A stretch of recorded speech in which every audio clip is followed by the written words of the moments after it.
নমস্কার, সবাই কেমন আছেন? আশা করি সবাই ভালো আছেন আর আমিও খুব ভালোই আছি। আজকে যাচ্ছি এক জায়গায়, তাও আবার অনেক বছর পর। কোথাও যাওয়ার সময় এই রাস্তার দুই ধারে সবুজ সবুজ গাছপালা দেখলে আমার অনেক ভালো লাগে।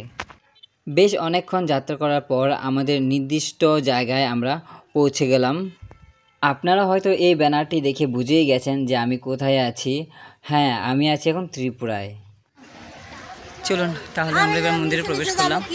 আমরা বাটাও নিয়ে নিয়েছি, পিছনে আমার ভাই আছে। গাড়ি থেকে নেমে বাটাটা নিয়ে জাস্ট মন্দিরে প্রবেশ করলাম।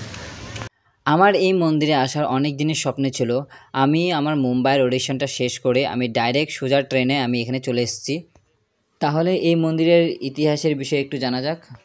1501 খ্রিস্টাব্দে মহারাজা ধনমাণিক্য এই মন্দিরটি প্রতিষ্ঠা করেন।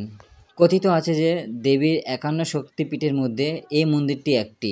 কিংবদন্তীরা বলে গেছেন যে এখানে নাকি সতীর ডান পা পড়েছিল। এই মন্দিরটির অবস্থান হলো ভারতবর্ষের ত্রিপুরা রাজ্যের গুমতি জেলার উদয়পুর শহরে। প্রতি বছর এই মন্দির প্রাঙ্গণে দেওয়ালির সময় একটি মেলা অনুষ্ঠিত হয়, আর সেই মেলায় 2 মিলিয়নেরও বেশি ভক্তর আগমন ঘটে। যাই হোক, এবার আমাদের পূজা দেওয়ার পালা।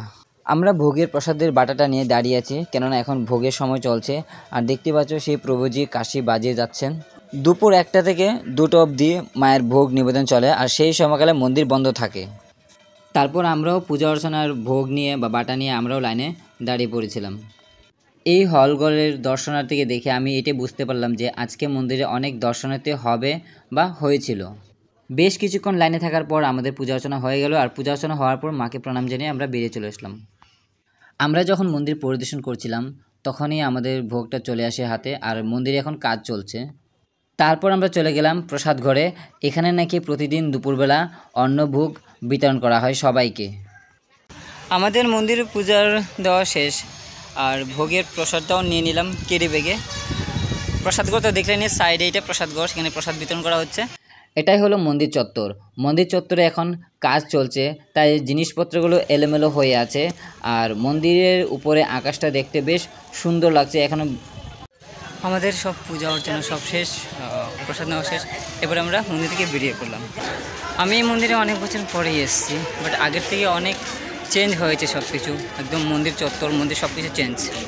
মন্দিরের সামনে বেশ বড় একটি পুকুর আছে, আর সেই পুকুরে নাকি অনেক কচ্ছপ আছে। কচ্ছপগুলো এত বেশি একটু বড় নয়, ছোট ছোট আছে। আমি হাত বুলিয়ে দিলাম। হাত বুলিয়ে দেওয়ার পর এখানে অনেক মাছ আছে, অনেক প্রকারের ছোট বড়, আর দেখতেও খুব ভালো লাগছিল মাছগুলিকে। যাই হোক, আজকের দিনটা তাহলে এখানে শেষ হলো। এবার আমরা মন্দির থেকে বেরিয়ে পড়লাম। ভিডিওটি কেমন হলো কমেন্টে নিশ্চয়ই বলবেন। So tata, bye bye.